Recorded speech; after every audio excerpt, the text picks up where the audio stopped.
तो क्या हाल चाल स्टूडेंट, स्वागत है आप सभी का हमारे यूट्यूब चैनल में। स्टूडेंट, आज हम डिस्कस करेंगे क्लास 12 हिंदी का 2025 का दूसरा सेट। ठीक है, तो अगर आपने पहला सेट नहीं देखा है 2025 का तो उसको ज़रूर देख लीजिए। हम क्या करेंगे, हम यहाँ पे आपको सभी विषय के जितने भी सेट हैं, आपको पता होना चाहिए कि पूरे उत्तर प्रदेश में पूरे यूपी बोर्ड जो होता है वो 6 से 7 सेट बनाता है हर विषय के, चाहे हिंदी, इंग्लिश, गणित, विज्ञान, सभी विषय के। ठीक है, केमिस्ट्री, फिजिक्स, बायोलॉजी, मैथ, सभी विषय के 6 से 7 सेट बनाए जाते हैं, वही सेट आपके एग्ज़ाम में आते हैं। तो हम क्या करेंगे, 2025 के जितने भी सेट है सभी सेट को यहाँ पे देख लेते हैं, जिससे कोई भी क्वेश्चन बाहर से नहीं आएगा। अगर आप ये सेट पूरा देखते हैं, 6 या 7 जितने भी होते हैं, तो इसके बाहर एक भी क्वेश्चन नहीं आएगा, ये मेरा दावा है। तो चलिए आज हम दूसरा सेट स्टार्ट करने जा रहे हैं। अगर आपको इसका पीडीएफ चाहिए तो हमारे कमेंट बॉक्स में एक चैनल का एक व्हाट्सएप ग्रुप का लिंक होगा, उसको जाके फॉलो कर लीजिए, वहाँ पे इसका पीडीएफ मिल जाएगा। और अगर आपने इसका पहला सेट नहीं देखा है तो प्लेलिस्ट में जाइए, प्लेलिस्ट में क्लास 12 PYQ नाम से एक प्लेलिस्ट है, वहाँ पे आपको पहला सेट मिल जाएगा। तो चलिए स्टूडेंट स्टार्ट करते हैं।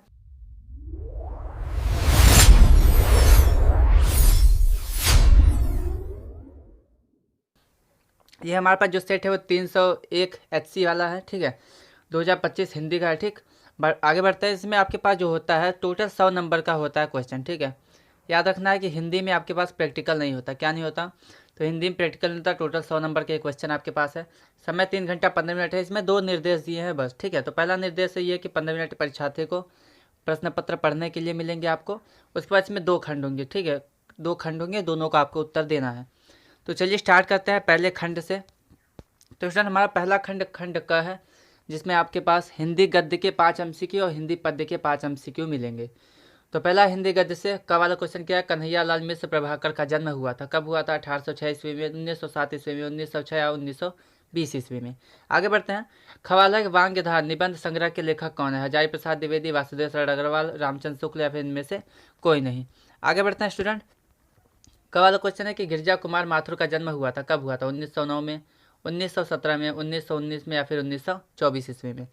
आगे बढ़ते हैं। तो हमारे पास घ वाला जो क्वेश्चन है वो क्वेश्चन दिया है कि हजारी प्रसाद द्विवेदी का जन्म किस जनपद में हुआ था? बलिया में, देवरिया में, गाजीपुर या फिर प्रतापगढ़। आगे बढ़ते हैं। अंग वाला क्वेश्चन हमारे पास दिया गया है, बोला गया इसमें कि डैश खाली स्थान है वसुधा। ठीक है, वसुधा नामक पत्रिका के संपादक का नाम क्या है? तो रामचंद्र शुक्ल, प्रताप नारायण मिश्र, हरिशंकर प्रसाद या फिर महादेवी वर्मा। आगे बढ़ते हैं। यहाँ पे हमारे हिंदी गद्य के MCQ खत्म होते हैं, आ जाते हैं हिंदी पद्य के MCQ में। तो दूसरे में हमारे पास जो पहला क्वेश्चन है वो बोला कि हिंदी साहित्य के इतिहास में मुख्यतः कितने कालों में बांटा गया है? हिंदी साहित्य का जो इतिहास है कितने कालों में बांटा गया? तो आपका ऑप्शन है 5, 7, 4 या 6। ठीक है, आगे बढ़ते हैं दूसरे क्वेश्चन की तरफ। ख वाला क्वेश्चन है कि सांध्य गीत काव्य संकलन के रचनाकार कौन है? महादेवी वर्मा, सूर्यकांत त्रिपाठी निराला, जयशंकर प्रसाद या फिर धर्मवीर भारती। ग वाला क्वेश्चन है भारतेंदु हरिश्चंद्र का जन्म कब हुआ था? 1850, 1870, 1907 या 1922 ईस्वी में। आगे बढ़ते हैं। आगे घ वाला हमारे पास क्वेश्चन दिया गया है कि मैथिली शरण गुप्त जन्म किस जनपद में हुआ था? मैनपुर, अलीगढ़, इटावा या फिर झांसी। आगे बढ़ते हैं। अंगा वाला क्वेश्चन आपके पास है कि अजातशत्रु नाटक के लेखक कौन है? जयशंकर प्रसाद, महादेवी वर्मा, राम कुमार वर्मा या फिर इनमें से कोई नहीं।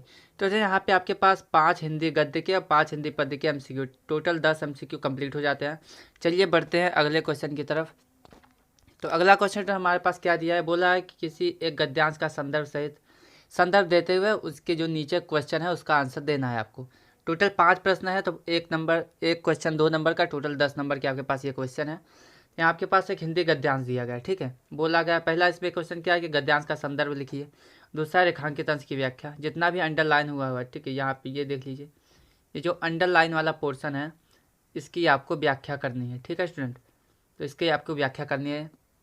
तीसरा क्वेश्चन है कि भारतीय संस्कृति चेतना में कमजोर होने का मुख्य कारण क्या है? चौथा कि युगानुरूप परिवर्तन एवं विकास नहीं होने का क्या कारण है? और अगला क्वेश्चन है पारिस्थितिकी एवं सांस्कृतिक शब्दों में क्रमशः उपसर्ग और प्रत्यय छाट कर लिखना है।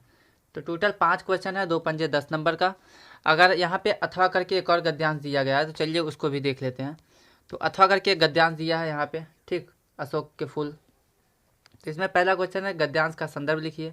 दूसरा रेखांकित अंश की व्याख्या, तो इसमें भी रेखांकित अंश ये हम आपके पास है, तो इसकी हमें क्या करनी है, इसकी हमें व्याख्या करनी है रेखांकित अंश की। ठीक है, तीसरा है कि संस्कृत में कवि ने अशोक को सम्मानित किया है। ठीक है, किस कवि ने अशोक को सम्मानित किया है।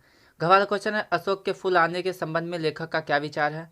अंग का क्वेश्चन है कि क्या है, हाँ, असंजनकारी और कर्ण वसंत, इसका अर्थ क्या होता है ये आपको बताना है। चलिए बढ़ते हैं चौथे क्वेश्चन की तरफ। चौथे में आपके पास क्या है, एक पद्यांश दिया गया और इस पर आधारित क्वेश्चन है। इसमें भी आपके पास 5 क्वेश्चन होंगे, 2 नंबर के, टोटल 10 नंबर होंगे। तो देख लीजिए ये आपके पास पद्यांश है और इससे रिलेटेड पहला क्वेश्चन है कि पद्यांश का संदर्भ लिखिए। दूसरा है पद्यांश में गंगा जी कहाँ से निकली, ठीक है, ये बताना है। तीसरा रेखांकित अंश की व्याख्या, तो रेखांकित अंश लास्ट के 2 ये लाइन जो है ये अंडरलाइन में है, तो इसकी आपको व्याख्या करनी है। घ वाला क्वेश्चन है कि त्रिभुवन शब्द में कौन सा समास है। और अंग वाला क्वेश्चन है कि महामेघ मिलि मनहु एक संयुति सब गिरिजय में कौन सा अलंकार है, ये आपको बताना है। उसके बाद स्टूडेंट यहाँ पे अथवा करके एक और पद्यांश दिया है, तो चलिए इसको देख लेते हैं। तो अथवा करके ये आपके पास एक पद्यांश है। इसका पहला क्वेश्चन है कि पद्यांश के कवि और कविता का नाम लिखिए। दूसरा अधिकांश मानव संसार में आकर किसकी खोज में लग जाते हैं, ये आपको बताना है। गवाला है मनोज और स्पर्धा शब्दों के अर्थ लिखिए। घ इस पद्यांश में कवि ने किस प्रसंग का वर्णन किया है, ये आपको बताना है। और अंग आपके पास है रेखांकित अंश की व्याख्या, तो यहाँ पे भी 2 लाइन है जिसमें हमें रेखांकित अंश दिख रहा है, तो हमें इसकी व्याख्या करनी है। चलिए बढ़ते हैं 5वें क्वेश्चन की तरफ। तो 5वां क्वेश्चन क्या बोला है कि किसी एक लेखक का जीवन परिचय देते हुए उनकी कृतियों का उल्लेख कीजिए, ठीक है। ये आपके पास 5 नंबर का है, 3 नंबर जीवन परिचय का, 2 नंबर कृतियों का उल्लेख, ठीक है। तो 3 ऑप्शन है। अधिकतम शब्द सीमा 80 है, तो वासुदेव शरण अग्रवाल, हजारी प्रसाद द्विवेदी और डॉक्टर APJ अब्दुल कलाम, तीनों में से किसी एक का जीवन परिचय आपको लिखना है, ठीक है। आगे बढ़ते हैं। ख वाला बोला है किसी एक कवि का जीवन परिचय देते हुए उनकी कृतियों का उल्लेख कीजिए, तो सेम टू सेम वही है, 3 नंबर जीवन परिचय का और 2 नंबर कृतियों का, ठीक है, टोटल 5 नंबर। इसमें भी अधिकतम सीमा आपके पास 80 शब्द है। जयशंकर प्रसाद, सूर्यकांत त्रिपाठी निराला, सुमित्रानंद बंद, दोनों में से किसी एक का आपको जीवन परिचय लिखना है। चलिए आगे बढ़ते हैं। तो आगे स्टूडेंट हमारे पास जो छठा क्वेश्चन है, छठे क्वेश्चन में आपके पास बोला गया है कि कहानी आपके पास है, ठीक है। कला के तत्व आधार पर खून का रिश्ता और ध्रुव यात्रा कहानी का आपको समीक्षा करनी है, ठीक है। अधिकतम शब्द सीमा 80 है। या फिर अथवा करके आपको बोला गया है कि लाटी कहानी के जो आपके पास लाटी वाली कहानी है उस कहानी के प्रमुख पात्रों का चरित्र चित्रण आपको करना है। क्या करना है, प्रमुख पात्रों का चरित्र चित्रण आपको करना है। अधिकतम शब्द सीमा 80 शब्द है, ठीक है। तो 80 शब्द आपके पास है। आगे बढ़ते हैं। तो 7वां क्वेश्चन स्टूडेंट देख लेते हैं, 5 नंबर का आपके पास क्वेश्चन था। 7वां क्वेश्चन है कि अपने स्वपठित खंड काव्य के आधार पर, अपने स्वपठित खंड काव्य के आधार पर आपको क्या करना है, आपको संक्षिप्त उत्तर देना है क्वेश्चन का। अधिकतम शब्द सीमा आपके पास 80 है। तो क्या है कि रश्मि रथी खंड काव्य के, ठीक है, क्या बोला गया है, तो बोला गया इसमें, तो इसमें बोला गया है कि स्वपठित, ठीक है, रश्मि रथी की बात करते हैं। तो बोला है रश्मि रथी खंड काव्य के आधार पर प्रमुख घटनाओं का वर्णन कीजिए, ठीक है स्टूडेंट। तो कहाँ गया हमारे, यहाँ पे बोला है रश्मि रथी के खंड काव्य के प्रमुख घटनाओं का वर्णन कीजिए, अथवा करके रश्मि रथी के नायक का चरित्र चित्रण कीजिए, ये आपके पास है। आगे बढ़ते हैं। तो दूसरा हमारे पास बोला गया है खवाला, श्रवण कुमार खंड काव्य की प्रमुख घटनाओं का वर्णन कीजिए, या फिर अथवा में श्रवण कुमार खंड काव्य के नायक कौन है उसका चरित्र चित्रण कीजिए। ग क्वेश्चन है सत्य की जीत खंड काव्य की विशेषताओं का वर्णन कीजिए, या अथवा करके बोला गया सत्य की जीत खंड काव्य के नायक का चरित्र चित्रण कीजिए। घ आपके पास है आलोक वृत्त खंड काव्य की विशेषताएं लिखिए, अथवा करके आपके पास है आलोक वृत्त खंड काव्य के नायक का चित्रांकन कीजिए।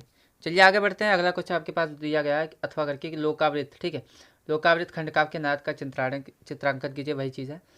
अंग है आपके पास मुक्ति यज्ञ खंड काव्य की एक प्रमुख घटना का वर्णन कीजिए, या फिर अथवा में बोला गया मुक्ति यज्ञ खंड काव्य के नायक का चित्रण उल्लेख कीजिए, ठीक है। नायक की चारित्रिक विशेषताओं का उल्लेख कीजिए। वाला क्वेश्चन है कि त्यागपथी खंड काव्य की विशेषताओं का वर्णन कीजिए, अथवा में आपके पास है कि त्यागपथी खंड काव्य के प्रमुख नारी पात्र का नाम लिखिए, उसकी विशेषताओं का उल्लेख करना है आपको, ठीक है स्टूडेंट। चलिए आगे बढ़ते हैं। तो अगला क्वेश्चन हमारे पास संस्कृत से रिलेटेड है, दूसरा खंड जो संस्कृत से है। तो इसमें आपके पास क्या है, बोला गया है संस्कृत गद्यांश का संदर्भ सहित हिंदी में अनुवाद करना है। अगर आप संदर्भ लिखते हैं तो 2 नंबर, अनुवाद करते हैं 5 नंबर, टोटल 7 नंबर के क्वेश्चन है। तो यहाँ पे एक गद्यांश यहाँ पे है और अथवा करके एक और गद्यांश दूसरा यहाँ पे है, तो दोनों में से किसी एक को आपको करना है। टोटल आपके पास 7 नंबर आ जाएंगे। चलिए आगे बढ़ते हैं। तो अगला क्वेश्चन हमारे पास बोला गया है कि निम्नलिखित श्लोक में से किसी एक का संदर्भ सहित आपको अनुवाद करना है। पहला श्लोक यहाँ पे है, दूसरा यहाँ पे है, अथवा करके किसी एक को आपको करना है। ये भी आपके पास कितने नंबर का, 7 नंबर का क्वेश्चन है। आगे बढ़ते हैं। बोला है किन्हीं 2 प्रश्नों के उत्तर दीजिए संस्कृत में, ठीक है। तो एक क्वेश्चन 2 नंबर का, 2 दूना 4 नंबर के क्वेश्चन है। क वाला है कि विद्यार्थी किम त्यजेत। ख आपके पास है कि न्यायत पथम न प्रविचलंती। ग आपके पास है कस्य भाषाया व्याकरण सुनिश्चितम। अच्छा आपके पास है चतुष्पदा कम राजम अकुर्वन, ठीक है स्टूडेंट। तो चारों में से किसी एक का आपको आंसर देना है। आगे बढ़ते हैं। आगे आपके पास अलंकार रस छंद से क्वेश्चन है। बोला गया कि हास्य रस करुण रस के लक्षण तथा उदाहरण लिखिए।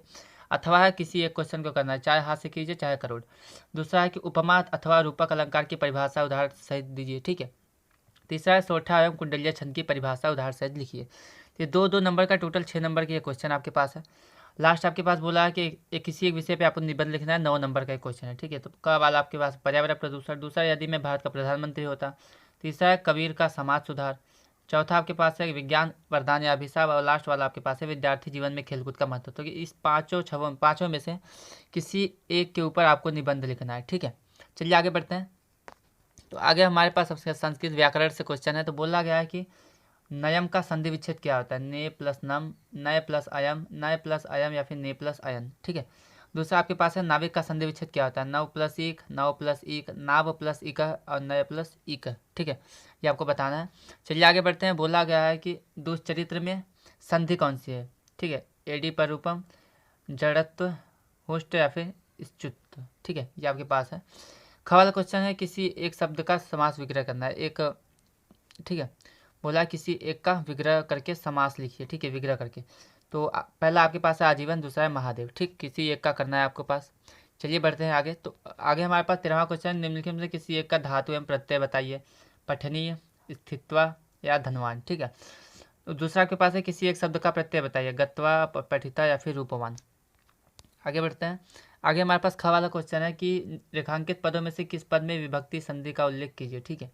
तो यहाँ पे सह, राज्ञा, पुरुषा, अस्ति पहले में इसका हमें करना है, दूसरे में निस्सु का करना है और तीसरा आपके पास है पादेन, ठीक है। तो तीनों में से किसी एक का आपको क्या करना है? विभक्ति और संधि का उल्लेख करना है। टोटल आपके पास 1-1, 2 नंबर के क्वेश्चन है।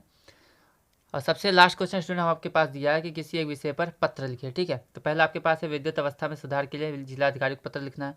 दूसरा, स्कूल की व्यवस्था को सुधारने के लिए जिला विद्यालय निरीक्षक को लिखना है। तीसरा है कि अपने घर का खड़ंजा बिछाने हेतु ग्राम प्रधान को लिखना है। तो ये आपके पास पत्र है, पत्र लिखने के लिए क्वेश्चन आया हुआ है। तो स्टूडेंट यहाँ पे आपके पास जो क्लास 12 का हमारे पास जो 2025 का आपके पास जो दूसरा सेट था वो कंप्लीट हो गया है। तो स्टूडेंट अगर आपने पहला सेट नहीं देखा है तो उसे जाके ज़रूर देख लिए, क्योंकि जितने भी सेट है टोटल 6 से 7 सेट होंगे और हम सभी को डिस्कस करेंगे आपके साथ। अगर इसका पीडीएफ चाहिए तो कमेंट में आपको लिंक मिल जाएगा व्हाट्सएप ग्रुप का, उसको ज्वाइन कर लीजिए, वहाँ पे आपको मिल जाएगा। और अभी हिंदी को 18 तारीख को आपका हिंदी का एग्ज़ाम है, तो अगर इसको पूरा देख लेते हैं तो कोई भी क्वेश्चन इसके बाहर से नहीं आएगा, सभी क्वेश्चन यहीं से आएंगे।